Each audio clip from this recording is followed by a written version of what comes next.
Law of parallelogram का addition करने के बाद क्या तुम्हें इसकी डिफरेंट केसेस स्टडी करनी है? तुम्हें देखना है कि अगर वेक्टर्स परपेंडिकुलर है तो रिजल्टेंट कैसे आएगा, मैग्नीट्यूड इक्वल है तो रिजल्टेंट कैसे आएगा। ये सभी चीजें हम लोग इस वीडियो में कवर करने वाले हैं।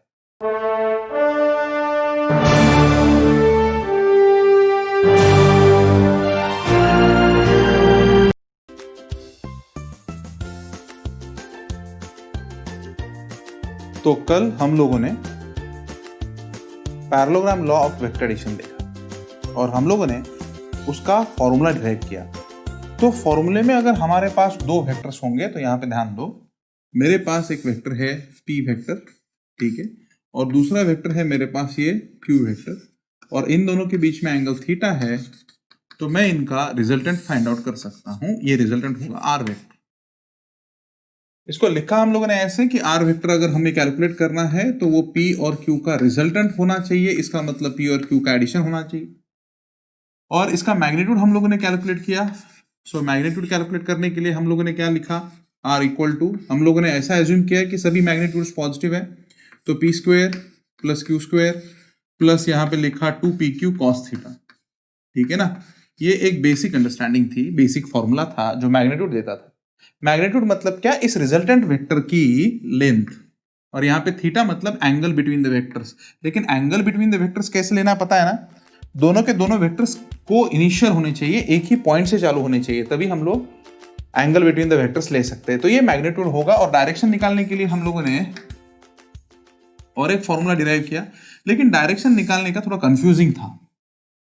तो डायरेक्शन निकालते वक्त मैंने तुम्हें क्या बताया कि किसके रेफरेंस में तुम लोग डायरेक्शन निकालने वाले हो वो बताओ। तो हम लोगों ने p के रेफरेंस में डायरेक्शन निकाला है, तो हम लोगों ने उसको अल्फा कंसीडर किया। तो हम लोगों ने alpha is the angle with p ऐसा एज्यूम किया है हम लोगों ने। तो p के रेफरेंस में हम लोग पूरा कैलकुलेशन कर रहे हैं। तो हम लोगों ने जब tan ऑफ अल्फा लिखा यहाँ पे, सो जब भी मैं लिखूंगा tan ऑफ अल्फा, तो यहाँ पे लिखते वक्त मैं अल्फा का रेफरेंस कौन है, p, तो इस p को मैं बाजू में लूंगा।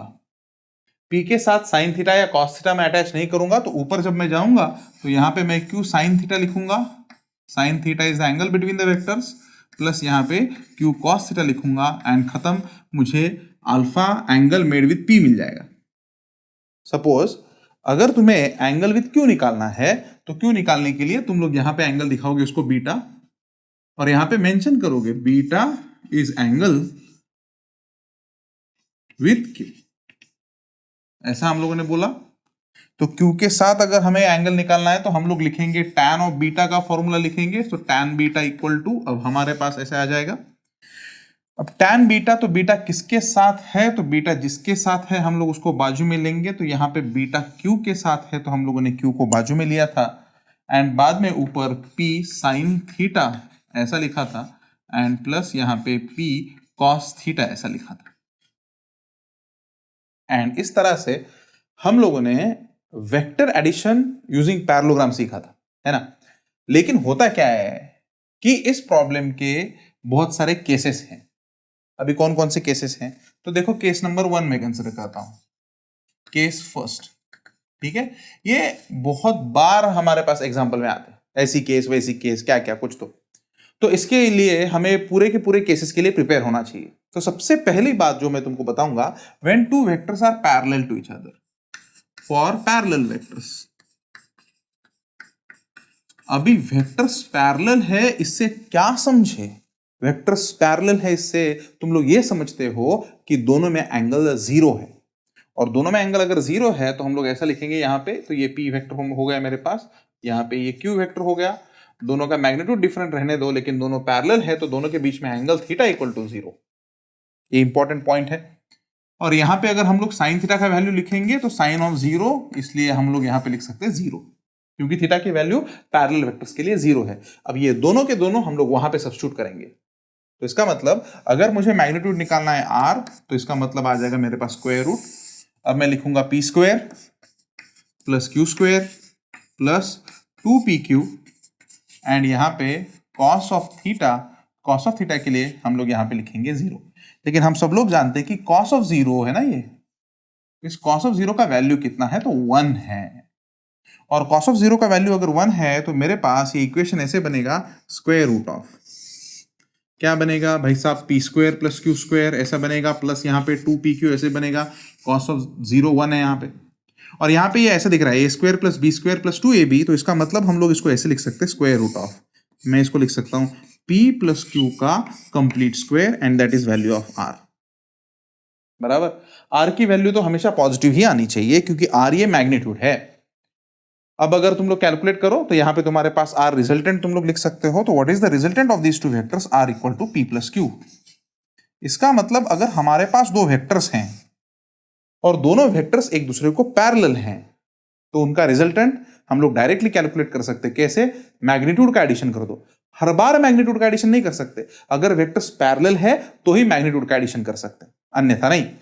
तो इस केस में हम लोग डायरेक्ट एडिशन कर सकते हैं। अब बच्चा बोलेगा कि सर ठीक है, मैग्नीट्यूड के बारे में तो बहुत सही बोला, लेकिन सर डायरेक्शन के बारे में क्या ख्याल है? चलो आ जाओ, डायरेक्शन के ख्यालों के बारे में हम लोग सोचेंगे। तो डायरेक्शन के बारे में क्या ख्याल है? तो सिंपल ख्याल है, हम लोग एंगल मेड विथ पी निकालेंगे, है ना। तो हम लोग अल्फा निकालेंगे। तो हम लोगों ने एज्यूम किया भाई साहब अल्फा क्या है, इट इज द एंगल, है ना, angle made with P, P के साथ किया हुआ एंगल हम लोग निकालेंगे यहाँ पे। चलो आ जाओ, तो अब हम लोग लिखेंगे tan ऑफ अल्फा बराबर पी के साथ कितना एंगल करेगा, अल्फा एंगल करेगा। अब alpha with respect to P है तो पी को हम लोग वैसे के वैसे बाजू में रखेंगे, जिसके साथ एंगल किया हम लोग उसको बाजू में लिखते, उसको साइन थीटा भी नहीं अटैच करते और कॉस थीटा भी अटैच नहीं करते। चलो तो ठीक है, ऊपर मेरे पास आ जाएगा क्यू साइन थीटा, लेकिन थीटा की तो वैल्यू 0 है क्योंकि दोनों वेक्टर्स एक दूसरे को पैरेलल है। प्लस यहाँ पे लिखेंगे एज यूजुअल, प्लस यहाँ पे आ जाएगा क्यू, यहाँ पे आ जाएगा कॉस थीटा, तो कॉस थीटा का वैल्यू यहाँ पे आ जाएगा 0। अब साइन 0 का अगर वैल्यू तुम लोग ये कंसिडर करो तो इसका वैल्यू मेरे पास 0 है। साइन 0 का वैल्यू कितना, 0, और कॉस 0 का वैल्यू बेटा मेरे पास 1 है, ठीक है ना। लेकिन साइन 0 का वैल्यू 0 होने की वजह से यहां पे न्यूमरेटर 0 हो जाएगा, न्यूमरेटर की वैल्यू 0 है। और अगर न्यूमरेटर की वैल्यू 0 है तो हम लोग डायरेक्टली tan ऑफ अल्फा की वैल्यू निकाल सकते हैं। सो tan ऑफ अल्फा की वैल्यू कितनी आएगी, 0। अब यहां पे सोचना है tan ऑफ अल्फा कौन से एंगल के लिए 0 है, तो 0 के लिए 0, तो इसलिए tan ऑफ 0 इक्वल टू 0, तो अल्फा की वैल्यू 0 आ जाएगी। इसका मतलब रिजल्टेंट, इसका मतलब क्या हुआ, alpha is the angle made with P, तो इसका मतलब पी के साथ वो एंगल 0 कर रहा है, इसका मतलब पी के डायरेक्शन में है। और अगर पी के डायरेक्शन में है तो पी और क्यू तो एक दूसरे को पैरेलल ही है ना, इसका मतलब रिजल्टेंट दोनों के डायरेक्शन में है। तो इसका मतलब हमारे पास जो आने वाला रिजल्टेंट है वो ऐसे आएगा, आर वेक्टर। आर वेक्टर का मैग्नीट्यूड कितना होगा, P plus Q, direct addition क्योंकि वेक्टर्स आर पैरेलल, और डायरेक्शन पी की कंसिडर करो या क्यू की कंसिडर करो क्योंकि दोनों के साथ वो एंगल 0 कर रहा है। अच्छा सर इसका एग्जाम्पल कैसे बताओगे, चलो आ जाओ। एग्जाम्पल अगर हमें लेना है तो हम लोग लिखेंगे पहला वेक्टर सपोज 5 न्यूटन और दूसरा एक वेक्टर है मेरे पास है 8 न्यूटन, ठीक है ना। ये दो वेक्टर्स आ गए मेरे पास, दो फोर्सेस है सपोज। अब ये दो फोर्सेस है तो मुझे रिजल्टेंट कैलकुलेट करना है। मैं चेक करूंगा भाई साहब कंडीशन क्या है, दोनों वेक्टर्स एक दूसरे को पैरेलल है, दोनों वेक्टर्स एक दूसरे को पैरेलल है, पैरेलल है तो मैग्नीट्यूड का एडिशन, मैग्नीट्यूड का एडिशन मतलब 5 प्लस 8, तो डायरेक्टली आंसर आएगा 13 न्यूटन। डायरेक्शन, डायरेक्शन इन दोनों वेक्टर के same he, in same direction. Angle 0 करने वाला है, P के साथ भी 0 करने वाला है और Q के साथ भी 0 करने वाला है। क्लियर? चलो तो नेक्स्ट केस देखेंगे। अब ये जो नेक्स्ट केस है थोड़ा सा इंटरेस्टिंग है, तो मैं साफ कर लेता हूं पूरा।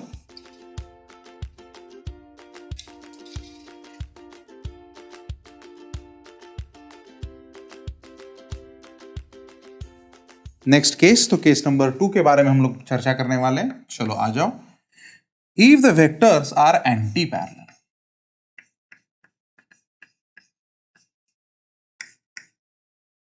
एंटी पैरेलल वेक्टर्स है, एंटी पैरेलल वेक्टर्स है और ऐसा हम लोग एज्यूम करेंगे कि भाई साहब Q बड़ा और P छोटा है।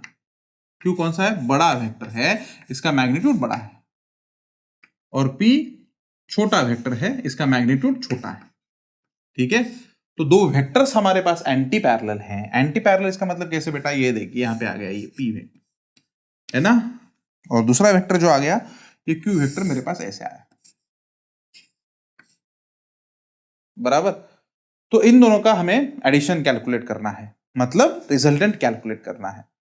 तो अब तो तुम लोग बोलोगे सर इसमें एडिशन होगा क्या? हाँ, इस प्रोसेस को भी एडिशन ही बोला जाता है, क्योंकि हम लोग इन दोनों वेक्टर का रिजल्टेंट फाइंड आउट करने वाले हैं, बराबर। चलो आ जाओ। तो रिजल्टेंट फाइंड आउट करने के लिए हमें पहले थीटा की वैल्यू लिखनी पड़ेगी, एंटी पैरेलल एक दूसरे के अपोजिट, थीटा 180, साइन 180 का value that is equal to 0 and cos of 180 का वैल्यू अगर तुम्हें चाहिए तो वो है -1। ठीक है, चलो इसका यूज करेंगे। हमें मैग्नीट्यूड कैलकुलेट करना है, आर का मैग्नीट्यूड भाई साहब बोलो। अब यहां पे क्या होगा, पी स्क्वायर, हाँ चल आगे, प्लस क्यू स्क्वायर प्लस क्या होगा 2pq, और यहां पे होगा cos of theta cos of 180। अब कॉस ऑफ 180 की वैल्यू तो मैंने पहले से लिख के दी है, तो ये वैल्यू हमारे पास आ जाएगी -1।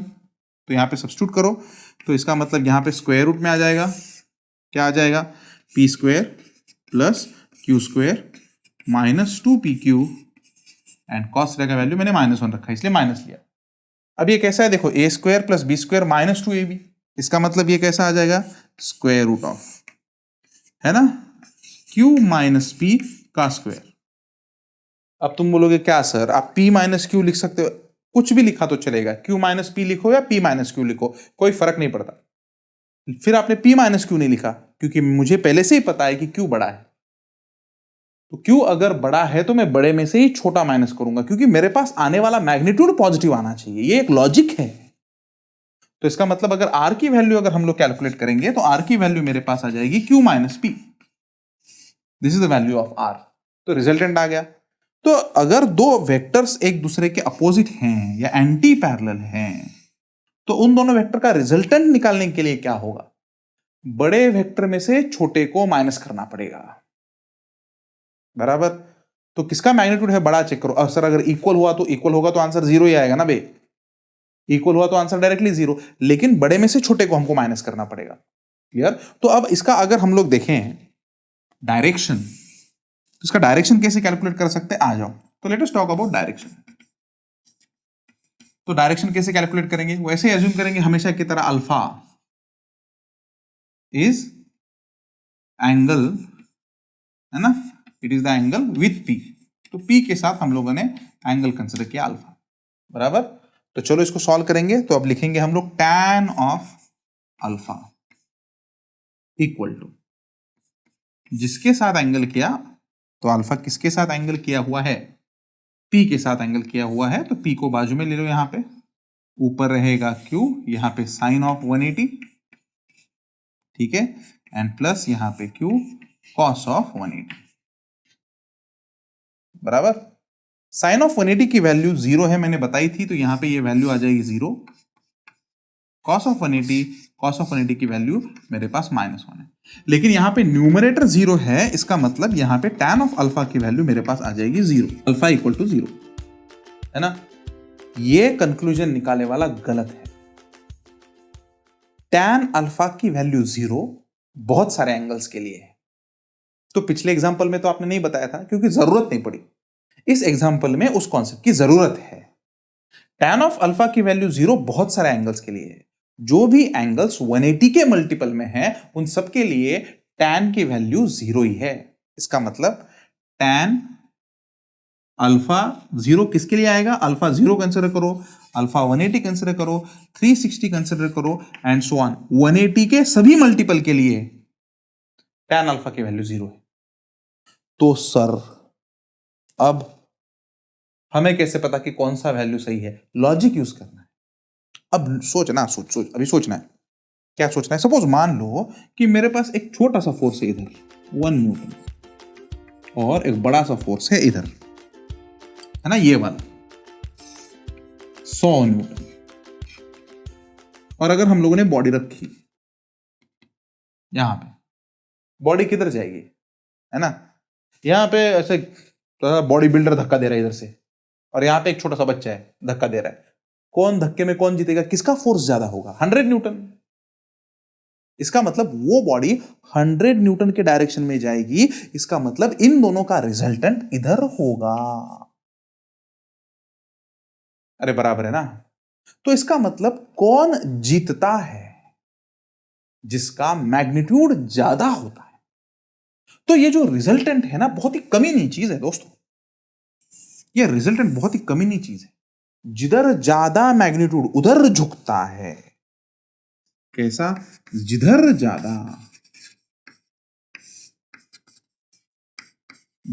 ज्यादा मैग्नीट्यूड, उससे पता चला कि भाई मैग्नीट्यूड उधर ज्यादा है, उस साइड झुक जाएगा वो, है कि नहीं? इसका मतलब अगर हम लोगों ने P को कम माना है, Q को ज्यादा माना है, इसका मतलब हमारा आने वाला रिजल्टेंट Q के डायरेक्शन में चलेगा, Q के डायरेक्शन में जाएगा। तो इसका मतलब P के डायरेक्शन के अपोजिट जाएगा। तो हमें मैथमेटिक्स यहां तक लाके पहुंचाता है, इसके आगे उसका मीनिंग जो फिजिक्स में निकलता है। इसका मीनिंग मैथमेटिक्स में कुछ नहीं है। 0, 180, 360 आंसर आ गया, देख इसमें से कोई भी आंसर तो लिख ले, लेकिन फिजिक्स सोचता है उसके मीनिंग के बारे में। इसका मीनिंग क्या होगा? अगर 0 ले लूं तो अगर मैंने अल्फा 0 लिया तो इसका मतलब P के डायरेक्शन में गया, ऐसा हुआ ना। मैंने अल्फा की वैल्यू कितनी ली? 0। अल्फा की वैल्यू 0 मतलब रिजल्टेंट P के डायरेक्शन में गया, तो इसका कितना गलत मीनिंग निकलता है। देखो इधर 1 न्यूटन और 100 न्यूटन के फाइट में 1 न्यूटन जीतेगा क्या? चांस ही नहीं है। इसका मतलब हम लोग P के डायरेक्शन में जाएं या P के अपोजिट डायरेक्शन में जाएं, इसका लॉजिक हमें फिजिक्स ही बताएगा। तो इस केस में हम लोग P के अपोजिट डायरेक्शन में जाएंगे, क्योंकि रिजल्टेंट हमेशा लार्जर मैग्नीट्यूड प्रेफर करता है, उसके तरफ झुकता है। रिजल्टेंट किधर? जिधर ज्यादा मैग्नीट्यूड उधर झुकेगा। तो इसका मतलब हम लोग 0 ले नहीं सकते, तो हम लोग यहां पे कितना लेंगे? 180 इज द करेक्ट आंसर। तो 180 आया, इसका मतलब क्या हुआ? P के अपोजिट आया या Q के डायरेक्शन में आया। कि Q के डायरेक्शन में क्यों आया? क्योंकि Q का मैग्नीट्यूड ज्यादा है। Clear? Late us go for the next case.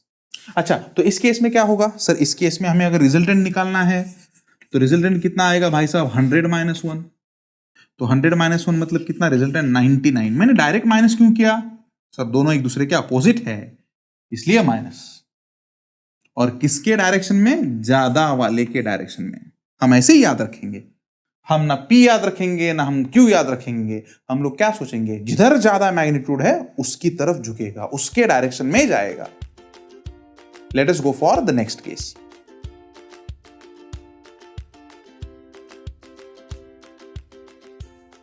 अब जिस केस के बारे में बात करने वाले, बहुत ही तगड़ी केस है दोस्तों, और इंपॉर्टेंट पॉइंट है, इसका सबसे ज्यादा एप्लीकेशन है फिजिक्स में।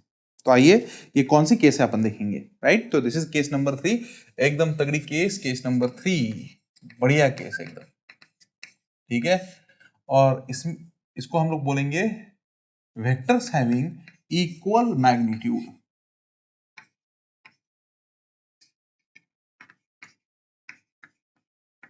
Vectors having equal magnitude. अब इस केस को स्टडी करना, उसके लिए हमें ट्रिग्नोमेट्री का एक थोड़ा सा एप्लीकेशन पता होना चाहिए। एक्चुअली 2 एप्लीकेशन हमें लगेंगे। कौन कौन सा सर? तो सबसे पहले हमारे पास एक sin 2 थीटा का एक हमारे पास फॉर्मूला है, या sin 2x बोल दो, sin 2x का हमारे पास एक फॉर्मूला है। sin 2x का फॉर्मूला ऐसा है कि 2 sin x cos x, ऐसा लिख सकते हैं तुम लोग, ठीक है? ऐसा लिख सकते हो तुम लोग, 2 sin x cos x। तो इसका सबसे बेस्ट चीज क्या है? तो यहां पे जो एंगल 2x है ना, तो ये एंगल जो है यहां पे जाने के बाद वो एंगल आधा होता है, तो इसको बोलेंगे हाफ एंगल फॉर्मूला, है ना? तो ये हाफ एंगल फॉर्मूला है, साइन के एंगल को आधा करता है, ठीक है। और यहां पे इस फॉर्मूले में ये 2 हमको बाहर लिखना पड़ता है, ठीक है। तो one of the famous formula है दोस्तों, बहुत बार हमको यूज करना पड़ेगा ये। तो ये है sin 2x equal to 2 sin x cos x। और एक फॉर्मूला हमारे पास बहुत बढ़िया है, और वो फॉर्मूला हमारे पास ये है कि हमारे पास अगर ऐसा है 1 प्लस कॉस ऑफ x, ठीक है ना। अगर हमारे पास ऐसा है 1 प्लस कॉस ऑफ x, तो इसको हम लोग डायरेक्टली लिख सकते हैं। क्या लिख सकते हैं भाई साहब? 2 कॉस स्क्वेयर x बाय 2, ठीक है। इसी के साथ माइनस का भी बता देता हूं, 1 minus cos of x that is equal to 2 sine square x by 2। तो ट्रिग्नोमेट्री का हमारा एक और लेक्चर होने वाला है, ट्रिग्नोमेट्रिक सेकंड। उसमें हम लोग ये सारे फॉर्मूले और बहुत से डजन भर फॉर्मूले हम लोग कवर करेंगे। न जाने कितने फॉर्मूले कि sign A plus B, cos A plus B, cos A minus B, बहुत सारे फॉर्मूले। वो फॉर्मूले हम लोग ट्रिग्नोमेट्रिक सेकंड या 2 नंबर के लेक्चर में ट्रिग्नोमेट्री के कवर अप करने वाले हैं। ठीक है, तो ध्यान रखना कि ये तुम्हें अभी फिलहाल के लिए याद रखने हैं, और जो मैं बाद में फॉर्मूले देने वाला हूं वो भी याद रखने हैं। डोंट वरी, मैं उन सभी का एक प्रॉपर शीट बना के अपलोड कर दूंगा, उसको तुम लोग डाउनलोड कर लेना और वो फॉर्मूले अच्छे से याद कर लेना। ठीक है, लेकिन फिलहाल हमें यहां पे कौन कौन से फॉर्मूले लगने वाले, ये और ये फॉर्मूला मैंने एक्स्ट्रा बताया है। ठीक है ना, तो अब चलो सर फॉर्मूले भी बता दिए, लेकिन हम लोग पढ़ने क्या वाले हैं बताता हूं।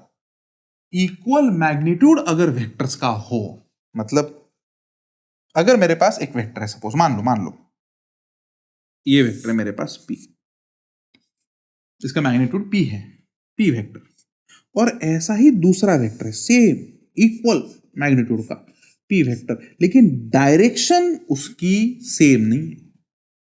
मैग्नीट्यूड सेम है, इक्वल मैग्नीट्यूड सेम है, लेकिन डायरेक्शन सेम नहीं है, डायरेक्शन कुछ अलग है। तो इन दोनों के बीच में एंगल थीटा है। अच्छा, तो क्या सिर्फ मैग्नीट्यूड ही सेम है? हाँ, सिर्फ मैग्नीट्यूड ही सेम है, लेकिन सिर्फ ये इतना ही पॉइंट हमें इसको बहुत इजी तरीके से सॉल्व करने में मदद करता है। अगर मैग्नीट्यूड इक्वल है ना, तो हमको इतने बड़े बड़े फॉर्मूले अप्लाई करने की जरूरत नहीं है, हम लोग डायरेक्ट शॉर्टकट यूज कर सकते हैं। तो चलो उस शॉर्टकट के बारे में स्टडी करेंगे, लेकिन बहुत इंपॉर्टेंट शॉर्टकट है। हाँ, क्या बोला है? मैग्नीट्यूड सेम है, दोनों वेक्टर का मैग्नीट्यूड सेम है। इसका मतलब P कंसिडर करो या Q कंसिडर करो, ये सब के सब P ही हैं, बराबर। तो चलो इसको हम लोग R मैग्नीट्यूड के फॉर्मूले में लिखेंगे, तो R का फॉर्मूला हमारे पास आएगा R इक्वल टू, चलो आ जाओ अब आगे क्या करेंगे, P square. Best sir, Q square है लेकिन Q तो P ही है, तो इसका मतलब फिर से P स्क्वायर आएगा। बढ़िया, चलो 2, यहां पे पी क्यू बोला है तो P, और Q की वैल्यू भी फिर से ही P, और cos थीटा को वैसे ही रखेंगे cos थीटा, समझा नहीं? तो जो P है तो वो P ही है, लेकिन जो Q है वो भी P है साला, करेक्ट। तो चलो आगे सॉल्व करेंगे, तो यहां पे आएगा स्क्वायर रूट, कितना आ गया, P square plus P square, चलो 2P स्क्वायर आ गया, चलो प्लस P इंटू P, तो P स्क्वायर, सो 2P स्क्वायर cos थीटा, और डबल आ गया रे भाई साहब।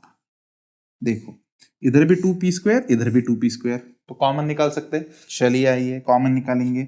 इसका मतलब सर स्क्वायर रूट आएगा, बेस्ट 2P स्क्वायर कॉमन निकल जाएगा, 1 प्लस कॉस थीटा। अच्छा, यहां तक तो समझ गया भाई, सही है। अब इसके आगे तो मजा है। अब देख ट्रिग्नोमेट्रिक फॉर्मूला ये पढ़ाया क्यों, जो उसका यूज है इधर। ये फॉर्मूला जो है ना 1 प्लस कॉस एक्स, क्या बताता है ये फॉर्मूला? जब जब तुम्हें 1 प्लस कॉस एक्स दिखेगा, कॉस थीटा दिखेगा, कॉस वाई दिखेगा, तब तब तुमको क्या करना है, 2 लेना है, इस एंगल का आधा करना है, जो भी एंगल है उसका आधा करना है। तो हमारे पास अभी एंगल एक्स है क्या, ये तो थीटा एंगल है, तो इस एंगल का आधा करते हैं भाई साहब, इस एंगल का आधा करेंगे। क्लियर? चलो आ जाओ, तो फॉर्मूला प्रॉपर वे में अप्लाई करेंगे। तो चलो यहां पे कितना होगा, ई तो बचता है 2P स्क्वायर, चलो आ जाओ 1 प्लस कॉस थीटा, तो इंटू 2 है ना, 1 प्लस कॉस थीटा का फॉर्मूला 2 आ गया, ये देखो 2, कॉस का स्क्वायर करें, कॉस का स्क्वायर कर दिया भाई साहब, कोई टेंशन नहीं। अब और यहां पे सर एंगल का आधा करें, तो एंगल का आधा थीटा बाय 2, खत्म। जो भी एंगल है उस एंगल का आधा कर लें, तो ये 2 इंटू 2 हमारे पास 4 हो जाएगा। तो हमारे पास इधर लिख देता हूं, रिजल्टेंट का इक्वेशन कैसे आएगा, देखो ध्यान दो। तो स्क्वायर रूट ऑफ 2 इंटू 2, इतना बड़ा calculation, 2 into 2 4, P square, P square and cos square theta by 2, ठीक है ना। चलो आ जाओ इसका स्क्वायर रूट निकालेंगे। 4 का स्क्वायर रूट सर +2 भी हो सकता है, -2 भी हो सकता है, हम लोगों ने पहले ही बोला है कि माइनस लेंगे नहीं, तो 2 P स्क्वायर का square root P, cos square का square root cos of theta by 2, ये मैग्नीट्यूड आ गया भाई साहब। तो जब भी कभी दो वेक्टर्स जिनका मैग्नीट्यूड इक्वल है और वो एक दूसरे के साथ थीटा एंगल कर रहे हैं, तो उसका रिजल्टेंट का मैग्नीट्यूड जो आएगा वो 2p cos थीटा बाय 2 आएगा। 2p cos theta by 2, 2p cos theta by 2, correct everyone? 2p cos theta by 2, angle का आधा करना मत भूलना, cos ऑफ थीटा बाय 2, ठीक है। चलो सर मैग्नीट्यूड आ गया, डायरेक्शन के बारे में तो बताया ही नहीं है, इसको कोई डायरेक्शन के बारे में रुकना, डायरेक्शन के बारे में भी चर्चा करेंगे। Let us talk about direction. चलो डायरेक्शन के बारे में चर्चा करेंगे। हाँ, क्या बोलता है डायरेक्शन? यहां पे सबसे पहले क्या करना पड़ेगा सर? आपको अल्फा कंसिडर करना पड़ेगा, ठीक है। तो अल्फा हम लोग किसके साथ कंसिडर करेंगे? With P. और साला कंफ्यूजन हो गया, कौन सा पी? ऊपर वाला पी कि नीचे वाला पी? अबे कोई भी कंसिडर कर, दोनों पी ही है। अरे चलो आ जाओ। तो फॉर्मूला लिखेंगे सर tan ऑफ अल्फा। चलो सर tan ऑफ अल्फा आपने लिखा, तो अब अल्फा जिसके साथ किया वहां पे पी को बाजू में लो, तो ये पी आ गया भाई साहब। Clear everyone? चलो ठीक है। अब Q sine theta, Q cos theta, लेकिन यहां पे तो क्यू है ही नहीं, यहां पे तो पी और क्यू दोनों का वैल्यू सेम ही है, तो इसका मतलब क्यू सेपरेट लिखने की जरूरत नहीं है, क्योंकि जगह पे पी ही लिखें और यहाँ पे साइन थीटा लिखें, यहाँ पे प्लस लिखें, यहाँ पे कॉस थीटा लिखें, करेक्ट। चलिए आइए, p कॉमन निकाल के कैंसिल किया जा सकता है, तो ऊपर p नीचे सब कुछ कैंसिल हो जाएगा। हमारे पास कितना बचेगा? साइन थीटा बचेगा divided by 1 plus cos theta बच जाएगा, करेक्ट। अब ये तो बहुत कॉम्प्लिकेटेड है सॉल्व करने के लिए, बिल्कुल टेंशन ना ले, मैं हूं। चलो आ जाओ, ध्यान दे। अब किस तरह से सॉल्व करता हूं इसको ध्यान देना, थोड़ा सा कॉम्प्लिकेटेड है ये। साइन थीटा, चलो साइन 2 थीटा का फॉर्मूला देखेंगे। साइन 2x का फॉर्मूला हमें बोलता है कि साइन का आधा लिखो पहले, साइन का जो भी एंगल है यहां पे उसका आधा लिखो, साइन और कॉस में आधा आधा लिखो। तो साइन का एंगल तो हमारे पास थीटा है सर, तो आधा आधा लिखो, साइन एंगल का आधा थीटा बाय 2, एंगल का आधा थीटा बाय 2। ज्यादा सोचना ही नहीं है, डायरेक्ट फॉर्मूला अप्लाई करना है। साइन का जो भी एंगल है उस एंगल का आधा होता है, साइन का जो भी एंगल है उस एंगल का आधा होता है, साथ में 2 आता है, तो 2 को लिख लें, खत्म एप्लीकेशन। आगे सर 1 प्लस कॉस थीटा, उसको तो हम लोगों ने अभी देखा। क्या देखा? कि 1 प्लस कॉस थीटा को देखो 2 कॉस स्क्वायर थीटा बाय 2 लिख सकते हैं। चलो आ जाओ, तो लिख लेना, तो 2 कॉस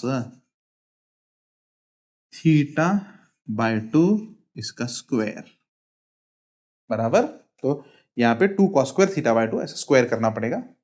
तो भाई साहब क्या क्या कैंसिल होता है ये देखिए, कैंसिल, ये ऊपर का कॉस थीटा कैंसिल, तो हमारे पास बचा sine theta upon cos theta. तो tan of alpha equal to क्या मिलना चाहिए? tan of theta by 2। ये tan कहां से है? अरे sine theta upon cos theta रे, tan थीटा।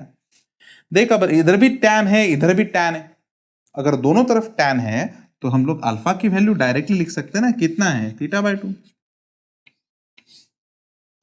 अब अल्फा की वैल्यू थीटा बाय 2, इसका मतलब क्या है? इसका मतलब यहां पे जो भी रिजल्टेंट आने वाला है वो रिजल्टेंट उसका magnitude 2p cos theta by 2 होगा, ठीक है। और उसने जो एंगल किया होगा उसने जो एंगल किया हुआ होगा उसने जो एंगल किया हुआ होगा वो एंगल थीटा बाय 2 होगा। अब इधर अगर थीटा बाय 2 मतलब आधा एंगल किया है, तो इधर भी कितना किया है? आधा ही तो एंगल किया होगा भाई साहब, एंगल आधा ही किया होगा। इसका मतलब कुछ कंक्लूजन हमारे ध्यान में आए, अगर दो वेक्टर हैं और उनका मैग्नीट्यूड इक्वल है, देखो ध्यान दो इंपॉर्टेंट है, अगर दो वेक्टर हैं उनका मैग्नीट्यूड इक्वल है, अगर दो वेक्टर हैं उनका मैग्नीट्यूड इक्वल है, तो उनका रिजल्टेंट का magnitude 2p cos theta by 2 आएगा, और ये रिजल्टेंट उन दोनों के बीच के एंगल को बाइसेक्ट करेगा। मतलब इन दोनों के बीच में अगर 60 डिग्री एंगल है तो ये रिजल्टेंट उसको बाइसेक्ट करके निकल जाएगा, इसका मतलब 30-30 पे निकल जाएगा। यहां पे देखा ना, θ/2 आया। So when two vectors have equal magnitude, their resultant have magnitude of 2p cos θ/2 and resultant will bisect the angle between the two vectors। समझा नहीं? Resultant will bisect the angle between the two vectors। Clear? लिख ले, properly लिख ले, अच्छे से लिख लेना, राइट इट डाउन। इसका केसेस अभी मैं लेने वाला हूं, लिख लेना।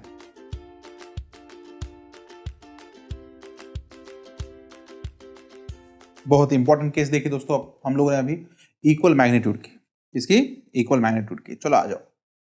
तो सर अगर मैग्नीट्यूड इक्वल है, क्या है? इक्वल मैग्नीट्यूड है, तो रिजल्टेंट क्या होगा भाई साहब? 2p cos θ/2 best. और डायरेक्शन क्या होगी? बाइसेक्ट,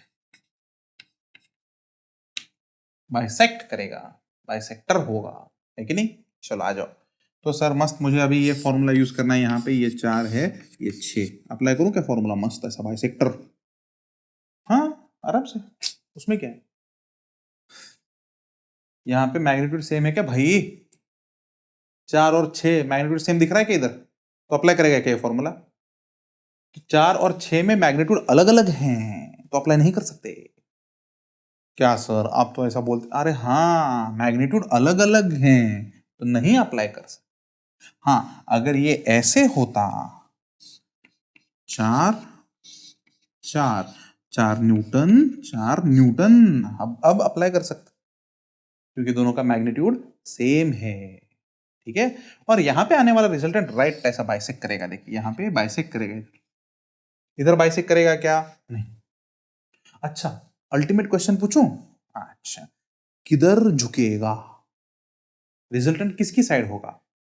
सिंपल सर, जिसका मैग्नीट्यूड ज्यादा उधर रिजल्टेंट झुकेगा, इसका मतलब ऐसे आएगा रिजल्टेंट। तो इस केस में अगर ये एंगल अल्फा है और ये एंगल बीटा है, तो बीटा ग्रेटर देन अल्फा, जिसका मैग्नीट्यूड कम उसके साथ एंगल ज्यादा, उससे दूर भागेगा।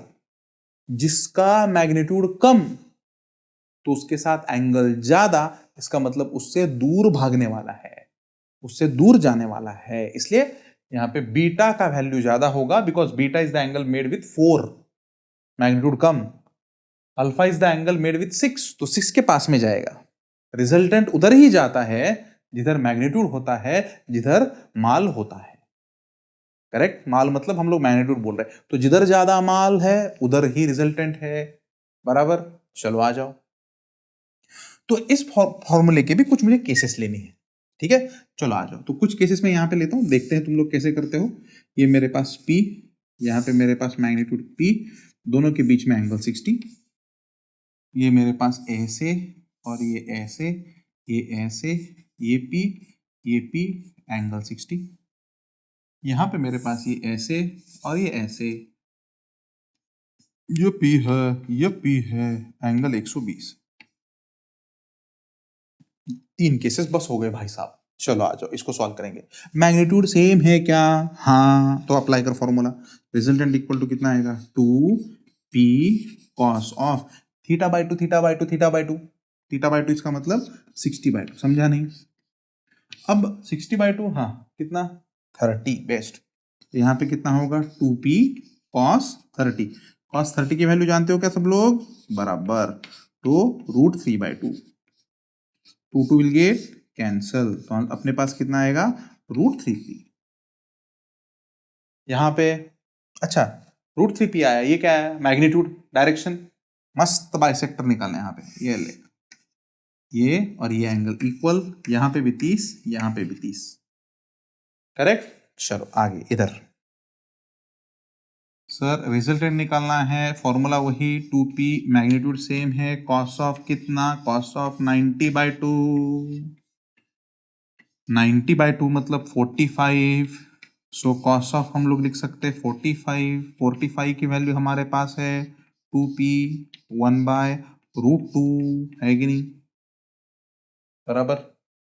इसको रैशनलाइज कर सकते हैं या वो रूट टू कैंसिल भी कर सकते हैं। रैशनलाइज तो हमारे पास सब कुछ कट जाएगा और रूट टू पी आ जाएगा। आई होप कि तुम लोग इसको रूट टू से मल्टीप्लाई कर सकते हैं, रैशनलाइज कर सकते हैं।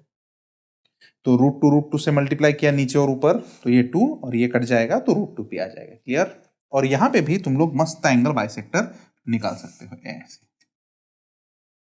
तो ये एंगल और ये एंगल सेम ही रहेंगे, 45 45। इधर देख लो, रिजल्टेंट निकालना है सर। आर इक्वल टू बोलो, हाँ 2p कॉस ऑफ, हाँ बोलिए 120/2 सर। 120/2 मतलब 60, तो 2p cos of 60, cos of 60 कितना 1/2, तो 2p into 1/2 cancel cancel cancel, तो आंसर आया p। इस केस में न जाने कितने क्वेश्चंस बने, सभी ने इस पे पूछा है। ऐसा एंगल बताओ, देखो कोई क्वेश्चन कैसा आया था, ऐसा एंगल बताओ दो इक्वल मैग्नीट्यूड वेक्टर्स के बीच में जिनका रिजल्टेंट वही मैग्नीट्यूड है, या जिनका रिजल्टेंट उन दोनों में से एक का मैग्नीट्यूड है, तो दोनों मिला के वही मैग्नीट्यूड प्रोड्यूस कर रहे हैं। तो इसका मतलब 5 न्यूटन और 5 न्यूटन 120 अगर एंगल करेंगे ना तो बनाएंगे कितना 5 न्यूटन, और 5 ने मिलके बनाया 5, ऐसा कब होगा 120 पे। तो ये केस बहुत ही इंपॉर्टेंट है। इसको क्या बोलेंगे, resultant is equal to magnitude of either of the vectors when the two vectors are equal at an angle 120 degree. ऐसा कॉम्प्लिकेटेड है मस्त, तो सिंपल फॉर्म में याद रखें, इक्वल मैग्नीट्यूड के दो वेक्टर है ना, 120 एंगल करते हैं ना, तो वही वेक्टर बनेगा, उन दोनों में से कोई भी एक का मैग्नीट्यूड बन जाएगा। और रिजल्टेंट क्या करेगा, एंगल को बाइसेक्ट करेगा, तो ऐसे एंगल को बाइसेक्ट करेगा 60-60। आई होप कि पूरा क्लियर चल रहा है। डन, एकदम क्लियर और क्लियर, कुछ भी नहीं समझ रहा है हाँ कि ना आया, नहीं नहीं, आराम से इसको प्रैक्टिस करें, ध्यान दें। क्लियर, चलो आगे बढ़ते हैं।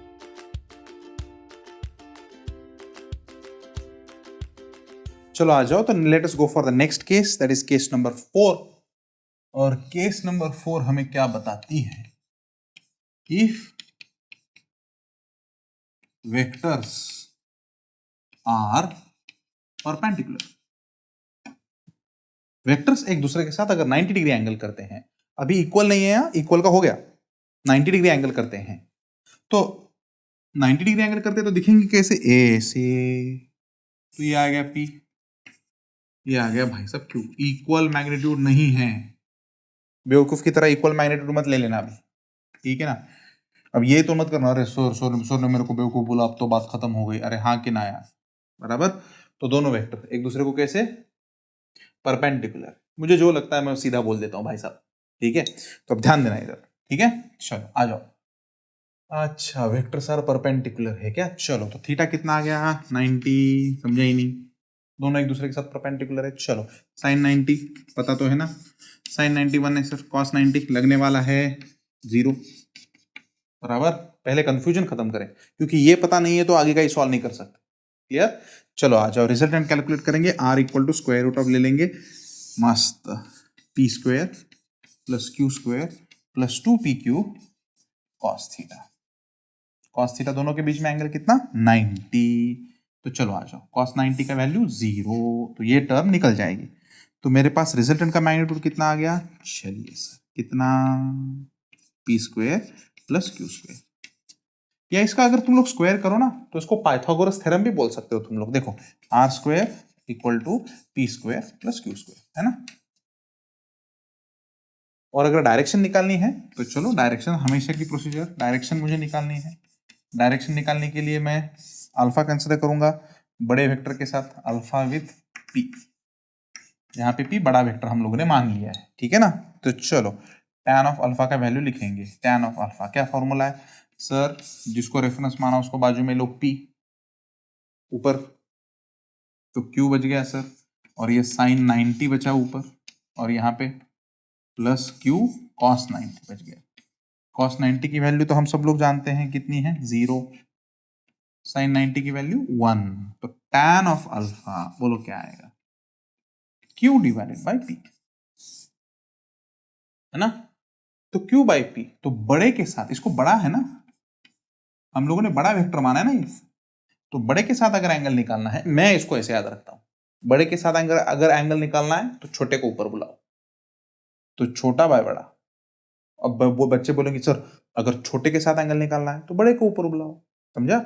इस एंगल को, ये देखो रिजल्टेंट हमारा ऐसा आने वाला है ना, ये देखो तो अल्फा, ट्रायंगल में तो 2 मिनट में समझ में आता है। ये अगर क्यू है तो ये भी क्यू है, तो tan of alpha Q by P, देखा? ये मैं यहां पे इसलिए यूज कर रहा हूं क्योंकि एंगल 90 डिग्री है, ये याद रखना। दूसरे एंगल के लिए ऐसा नहीं यूज कर सकते, सामने वाली side divide by adjacent side, नहीं। इस केस में यूज कर सकते क्योंकि टैन ऑफ अल्फा हमें निकालना है, तो यहां पे अपोजिट साइड है डिवाइडेड बाय पी, तो क्यू डिवाइडेड बाय पी। अब अगर तुम्हें क्यू के साथ एंगल निकालना है तो देखो यहां पे बीटा, तो हम लोग टैन बीटा भी लिख सकते हैं। चलो समझा क्या? ये सामने वाली साइड पी आ जाएगी, तो हमारे पास आएगा पी डिवाइडेड बाय क्यू। तो डायग्राम कितने निकालोगे? ना लॉजिक याद रखो ना, बेस्ट है। बड़े के साथ एंगल चाहिए तो छोटे को ऊपर ले लो, और छोटे के साथ एंगल चाहिए तो बड़े को ऊपर। अरे बराबर है ना, बस बात खत्म। ये वैल्यूज तुम लोग रख सकते हैं एंड आंसर फाइंड आउट कर सकते। अब यहां पे सबसे इंपॉर्टेंट बात है, वेक्टर किधर झुकेगा, मतलब रिजल्टेंट किधर झुकेगा, जिधर मैग्नीट्यूड ज्यादा, समझा? तो ये कुछ बेसिक्स था दोस्तों, ये बेसिक केसेस थी हमारी। और एक केस है दोस्तों, केस नंबर 5, लेकिन इसको केस नहीं बोल सकते, इसको बोलेंगे स्टेटमेंट। केस ही है एक्चुअली, लेकिन मैं इसको बोलता हूं स्टेटमेंट।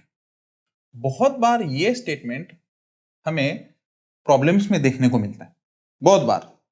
अच्छा कौन सा स्टेटमेंट है सर? बताता हूं। रिजल्टेंट इज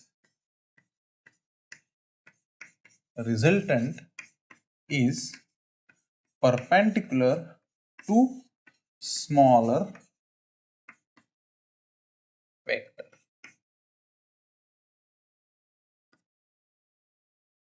न जाने कितने ऐसे क्वेश्चंस है जिसमें resultant is perpendicular to smaller vector ऐसा बोला जाता है। एम्स का क्वेश्चन लो या आईआईटी का क्वेश्चन लो, बहुत सारे केस प्रॉब्लम्स में ये क्वेश्चन, ये स्टेटमेंट आया हुआ है। इसका मतलब क्या है मैं बताता हूं। 2 वेक्टर्स है हमारे पास, मान लो ये देखो, पहला वेक्टर है P और दूसरा वेक्टर है Q, सपोज मान लो। अब इन दोनों के बीच में एंगल अगर कम रहेगा ना, थीटा 90 से कम, थीटा इज लेसर देन 90, बराबर है ना? फिर से लिखता हूं इसे, थीटा लेसर देन 90। अब तो थीटा ही अगर लेसर देन 90 है तो इनका रिजल्टेंट ऐसे ही आएगा ना, बराबर है ना? तो इस केस में रिजल्टेंट परपेंडिकुलर नहीं हो सकता। अगर दोनों वेक्टर के बीच में एंगल ही 90 से कम है तो रिजल्टेंट कैसे 90 या 90 से ज्यादा होगा, है कि नहीं? रिजल्टेंट तो ये थीटा के बीच में ही रहने वाला है ना, थीटा के अंदर ही रहने वाला है ना। अरे थीटा लेस देन 90 है तो रिजल्टेंट इस थीटा के अंदर ही रहेगा, इसके बाहर है, इसके नीचे नहीं जा सकता रिजल्टेंट। इसका मतलब इस केस में रिजल्टेंट परपेंडिकुलर नहीं हो सकता किसी भी वेक्टर को, ना P को परपेंडिकुलर हो सकता है ना Q को परपेंडिकुलर हो सकता है, बराबर? तो अगर दोनों वेक्टर के बीच में एंगल 90 से कम है तो यह स्टेटमेंट तो हो ही नहीं सकता, पॉसिबल ही नहीं, क्योंकि दोनों के बीच में ये एंगल 90 से कम है। तो भाई साहब रिजल्टेंट तो इन इसके भी अंदर जाएगा, रिजल्टेंट इन दोनों के अंदर आने वाला है, तो 90 एंगल कैसे बनाएगा, बराबर है? इसका मतलब ये resultant is perpendicular to smaller force, इसका मतलब ऐसे वो तुम्हारे दिमाग में डाल रहा है, क्या डाल रहा है कि थीटा ग्रेटर देन 90, ये हो नहीं सकता, क्योंकि इस केस में रिजल्टेंट परपेंडिकुलर नहीं हो सकता। तो केस कैसी होगी सर? एक छोटा होगा, है ना सर, एक छोटा होगा ऐसा P और ये होगा ऐसा Q, हाय हाय, और इन दोनों में ऐसा बड़ा एंगल होगा थीटा जो कि ग्रेटर देन 90, समझे हो ना? अब देखो, अगर हम लोग P को छोटा माने, P छोटा है, Q बड़ा है, ये डायग्राम में भी दिखाया हुआ है, लिखने का कोई जरूरत नहीं है, समझता है, टेंशन ना लें। तो यहां पे P है, ये Q है, तो अपना रिजल्टेंट ऐसा है। Perpendicular to smaller. इसका मतलब हमें स्मॉलर फोर्स, छोटे के साथ किया हुआ एंगल दिया है 90। इसका मतलब थीटा की वैल्यू नहीं दी है, हमें अल्फा की वैल्यू 90 दी है बेटा। समझा?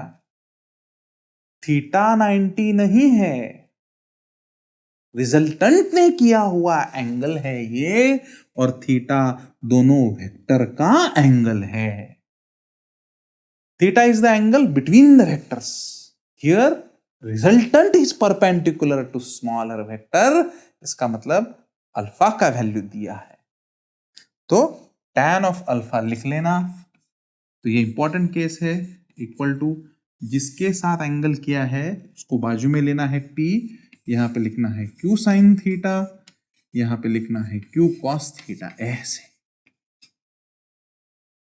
अब सर tan ऑफ अल्फा, तो p के साथ यहां पे मैंने p रखा है ना, तो p के साथ कितना एंगल किया, tan 90 equal to q sine theta divided by p plus q cos theta.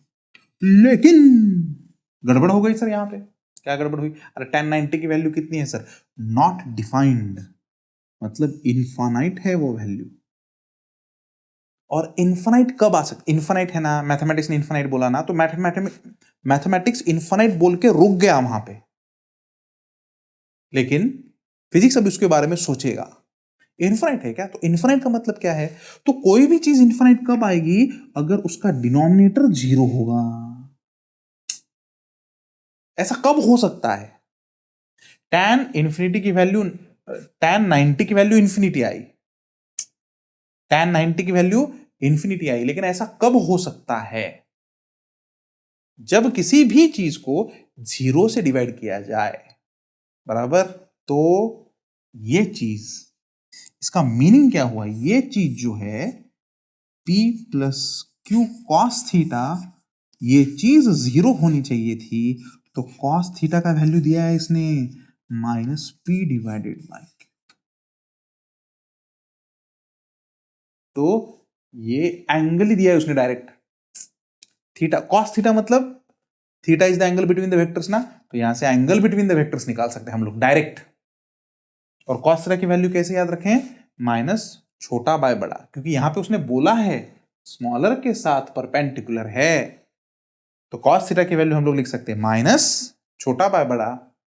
और इस तरह से तुम लोग थीटा की वैल्यू कैलकुलेट करके फिर आगे फॉर्मूले में रख सकते। यहां पे ये जो कॉस थीटा यहां पे वैल्यू है, ये वैल्यू यहां पे रख सकते और यहां पे भी वैल्यू रख सकते।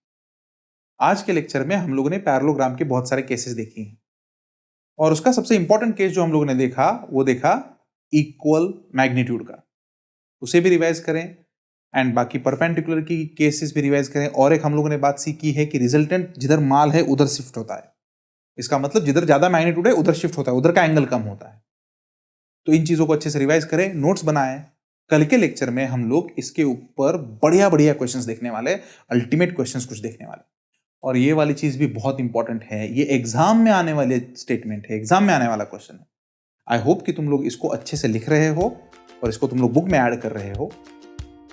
इसी के साथ हम लोग नेक्स्ट लेक्चर के लिए मिलेंगे। चलो bye bye everyone, thank you.